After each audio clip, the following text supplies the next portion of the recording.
welcome back to The Give and Go. I'm your co-host Reynoso here with my boy Soltero. What's up, guys? Folks, if you hear what sounds like gunshots in the background, it's actually our neighborhood going crazy for July 4th. Let's get some W's in the chat if you're patriotic. It's July 4th here in the States, here in America. We're all celebrating, having ourselves a good night. So W's in the chat for the USA. Right? Let's celebrate the USA today. It's America's birthday. America's birthday. Let's celebrate. So you hear any sort of gunshots, it's actually just fireworks going crazy in the background. Folks, we had a crazy game. We had a crazy game between Argentina and Ecuador that ended 1-1 in regulation, but then Argentina was able to win in penalties, by the way. No extra time, straight into penalties, 4-2. A game that at one point I thought would be reviewed in 4 or 5 minutes for us when it was around like the 80th minute because there was such little action, turns into an insane match in the penalty shootout and in those last 10 minutes of regulation with Ecuador tying the game and then Dibu Martinez saving Argentina and low-key Messi. Yeah, Dibu Martinez doing it again for this Argentine national side. At this point, he looks so confident when penalties come around that he just gets in the opponent's heads. They can't figure out how to realistically beat Martinez in a penalty shootout. Ecuador ultimately become Martinez's, I'm not even going to finish that sentence because I got to be careful there. He hypnotizes those players. He has to be the best goalkeeper regarding penalties right now in the world. And that's the thing. And it just wasn't going to look good for Ecuador. Also, in Valencia, mid-game, also missed a penalty. The Martinez magic happened in regulation as well. Argentina, though, man, I mean, That's what we've been bringing up. This was a pretty boring game. I'm going to be completely honest. Yes, Argentina get through. Yes, Ecuador kind of got back into the match. Nice little header, nice glancing header. But other than that, man, there wasn't a lot in this match. It was just a lot of Argentine possession and Ecuador trying to break out in transition. That's kind of what reaffirmed my belief in this Argentine squad. I don't think they're the same team as 2022 FIFA World Cup winners Argentina. They're still the best team in this region, in my opinion, but the form they're in right now and the way they're winning these games isn't that convincing to me, right? The group stage was really easy, really weak opponents. This Ecuadorian team made it a little tougher for Argentina, but for me, it's concerning the way they kind of let their foot off of the gas in that second half, let Ecuador get back into the match. Given how weird Ecuador has been this tournament too, I didn't expect them to tie the game, and they actually did. So I actually put that on Argentina because I just think there's another gear, another level that I think that they can reach. But after this game, I don't know if they can actually get there, bro, because these results, they're getting the results, and I'll give them credit for that. They're getting them. Their defense has been really good, but they're cutting it really close, bro, really close. And it has to give at some point. When you look at other teams like Uruguay and Colombia and the way they're playing, it's just so much more confident right now. And I think, honestly, it makes them look like better contenders in the tournament at this moment. Yeah, Enzo Fernandez was horrible today. He was horrible. Awful. Absolute trash in the midfield. Couldn't complete a forward pass. Was poor in front of goal. He was terrible today. And then remember he got injured in that second match, and he just doesn't look comfortable out there, and I think that's a big miss for Argentina. Nico Gonzalez isn't really a part of this offense. He works very hard, but there's no fluidity when the ball really goes out to him. Lautaro Martinez is on target, though. He's still on target. He's been a big factor as why Argentina are scoring goals in this tournament, so he has shown up, along with the defense as well. Alexis McAllister is still trying out there, but the product is just really boring, and the product is just, it's brutal to watch, honestly, because it's just not beautiful. It's not that beautiful football we saw at the World Cup. They were combining so well, so quickly at the World Cup, but at this Copa America, it honestly looks like they're just focused on getting the result and then going on to the next game.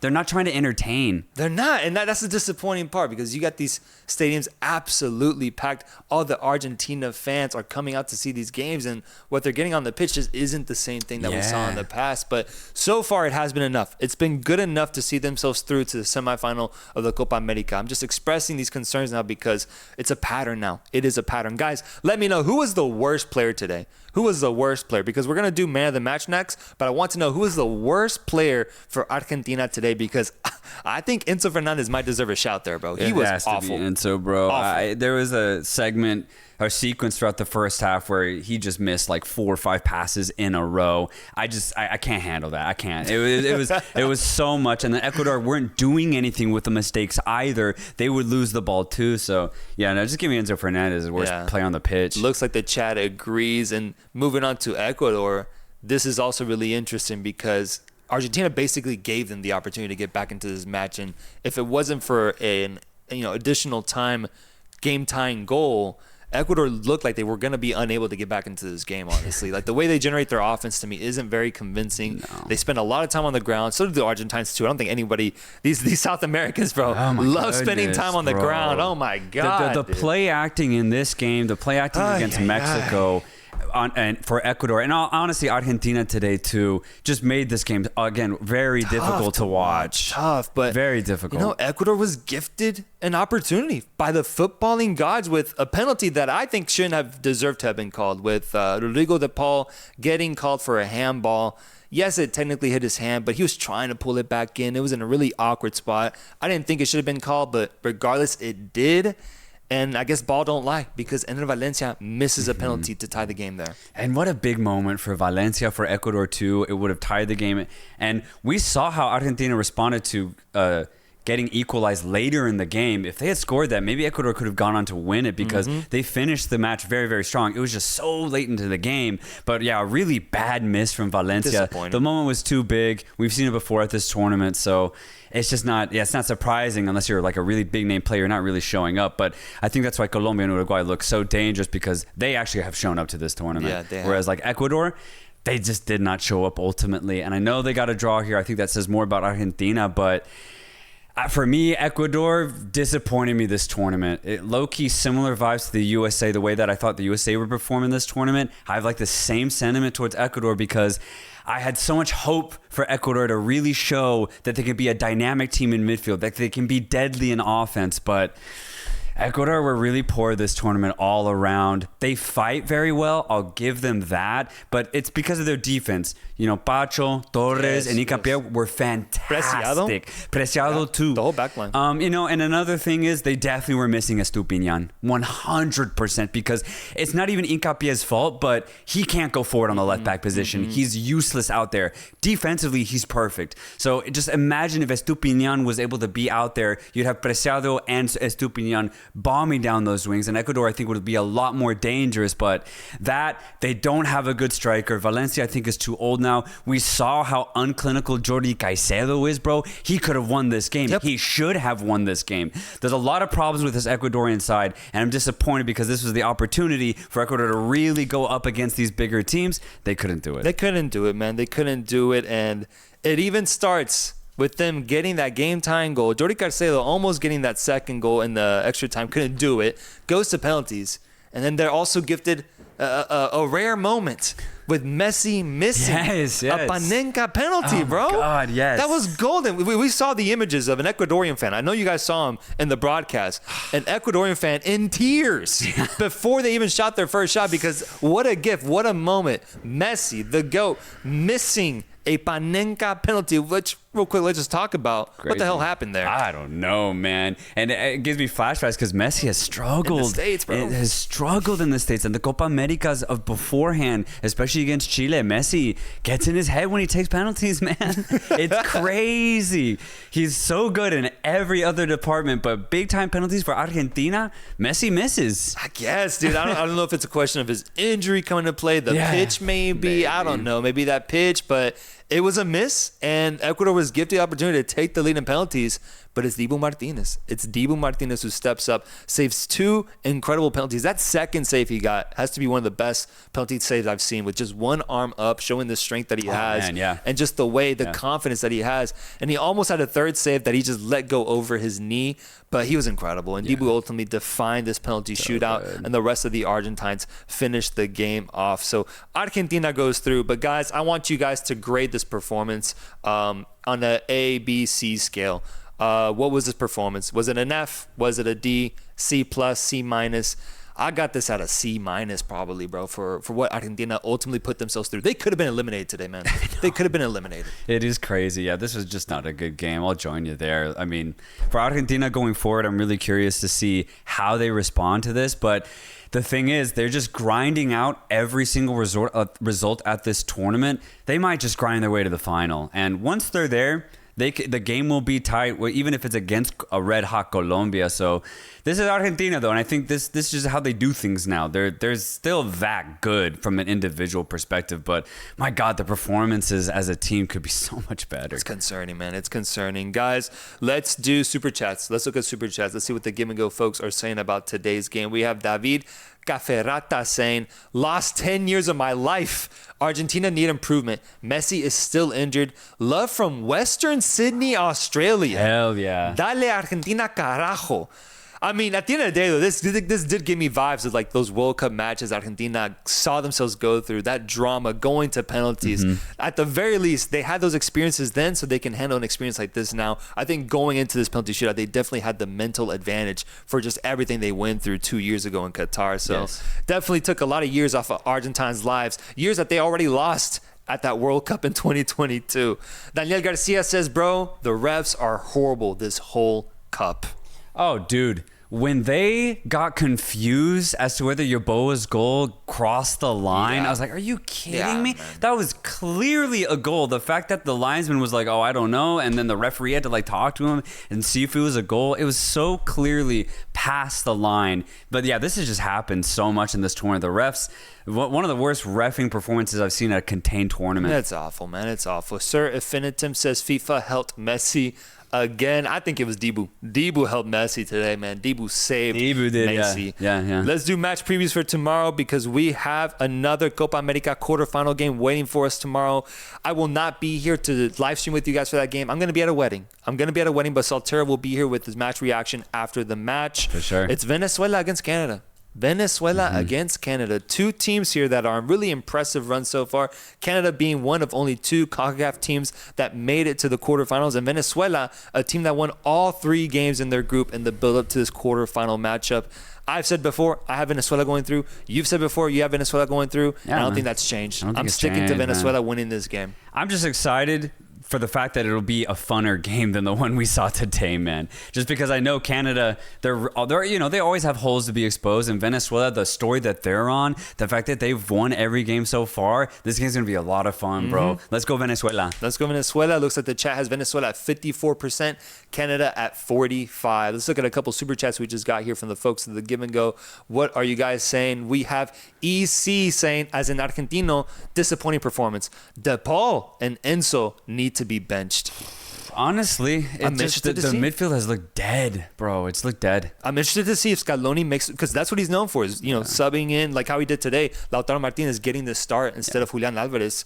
I wonder if he's bold enough to bench Enzo and go as far as benching the ball. That'd be interesting. Yeah. I feel like the ball, even in his bad games, he ultimately is okay with his performances for what he provides on the field. Yeah, I'd be cool with keeping the ball. He's still, a very defensive-minded midfielder who'll at least do that job for you. But I'd like to see Lo Celso, maybe Paredes, anybody other than Enzo right now, dude, his form has been so questionable. It's kind of disappointing because I've seen him ball out. I know what he's capable of. We all do. We saw the 22 FIFA World Cup, and he's had good moments with Chelsea too. His technicality on the ball cannot be argued against, but that's what's weird about his performances today. Like, he let the ball just go past his feet. It was crazy, man. I don't know what that's about. It was really bad for them. Hus Jaber says, Missy, they would have got smoked by Colombia. Hashtag Chimba.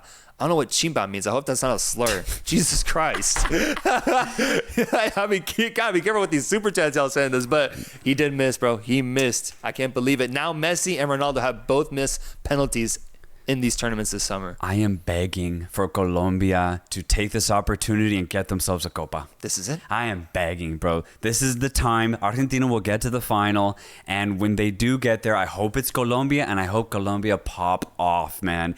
What a way to get a win finally at the Copa for over 20 years. They're red hot right now, and they're just playing beautiful football. Whereas Argentina, they're struggling right now. No, 100%. This is Colombia's golden opportunity, and I could say the same thing for Uruguay. Yeah, Uruguay too. Uruguay's going to be fancying themselves now, looking at the results they got and the fact that Argentina is playing like this. They must be feeling good about themselves in a one-off final. And especially considering that we don't have extra time here, bro. What a big factor in these games. I know, man. Play good defense for 90 minutes if you want against Argentina, push it to penalties, and take over then. This is a huge strategy that could play a big role in this tournament now. Dude, so true, because if we say Venezuela beat Canada, they could keep their game tight, very tight against Argentina, and I would trust them to do that. So it's definitely definitely a tactic they should use. They should use it. I think they should. It's now looking at it, I'm like, damn, Mexico maybe could have done something. Maybe could have done something. Go straight to penalties. We have another super chat here. Crazy. We have a super chat from Marco Angeles saying, game on the line, pressure's on, and that Ecuadorian milk-a-dud decides to take a no-look penalty. It's tough. Big fans of you guys. Saludos is in Burbank, California. And they're missing that penalty is brutal, bro. Brutal. Luckily, they got the goal, though. That's the thing. It actually didn't end up mattering ultimately, but yeah, it was a bad pen. He just completely missed it. Damn. Christopher Peña says MLS has done irreparable damage to Messi. Tack. I don't think it's MLS. I just think it's age, man. It's age. It's just father time. It's age, and I think he got a little too confident on that shot. Bro, he shot at Panenka. Yeah. He got cocky, I think. And I think he just kind of let his foot go through the ball a little bit too much, maybe underhit it, and he just went over the fucking bar, dude. I mean, it's rare, but it happened. Felipe Santana says, do you think after winning the Copa and the World Cup, they're not as hungry before or let it get to their heads? I do think that might be a factor. That's one of the things I previewed as to why Argentina don't really care too much about this tournament. They know they're the best. They know that, they beat France in a final. They've already won 2 major international tournaments in a row. I don't think they'd worry too much if they don't win this one, but they're so good. They know they can still get to a final winning like this. I agree. It's why when we had Deadball TV on here, I think it's why we argued against the idea that Argentina had a lot of pressure in this tournament because they definitely have that aspect of already having so much silverware. Like, they're good if ultimately they don't get it. I still think they want it, but they still want it. They're going to get to that final pretty easily now with the path that they have, which is what Daniel Garcia says. What an easy path for Argentina to the final, low-key. High-key, bro. The high-key, This has been obvious since before. Yeah. Obvious since before. OG Queen says, Sanchez out and never want to see Ennard play again. Well, by this weekend, probably got tickets for semifinal. Support Argentina now, but yeah, what's up, guys? So he's an Ecuador fan. He wants Felix Sanchez out and Ener Valencia out from the national team. I do think this is one of his last games or tournaments. But Felix Sanchez, I'm curious. Should he remain with Ecuador? Let me know in the chat if you're an Ecuadorian fan. Should Felix Sanchez remain with you guys after getting kicked out of this tournament and playing the type of football that we saw in this past 2 weeks? Yeah, I wonder what they're gonna do. I'd be cool if he stayed. He did ultimately change his tactics tonight. The biggest thing was they were losing the midfield defensively, so he put in Grueso tonight. I thought that was the right move, and it worked because Argentina, they couldn't really build like they usually do. But I just don't know if Ecuador's lackluster play was because of him. I just think the players are a little off offensively this tournament. Yeboah finally showed up in this match. He was average in the group stage, so if you had Yeboah really pop off this entire tournament, and maybe Kendry Paez too, then I think you see a different Ecuador. I still think they have a lot of potential to unlock, but yeah, I think maybe they need a coach to unlock it for them, or maybe they just need to be in better form. I'm not sure which one it is. I'm interested, especially because they're not doing that bad in World Cup qualifying right now. Yeah. I wonder if they can almost excuse this performance. I wonder. I'm kind of in the middle with it. I don't know. I don't think he's one of those coaches that needs to be out and out fired. I don't think he's been like that. But I understand the frustration Ecuadorians have because from the football I saw, I just didn't think it was as pretty as it could have been. And I wonder how much of a role Felix actually played. Yeah. I also agree. The players are a big part of that.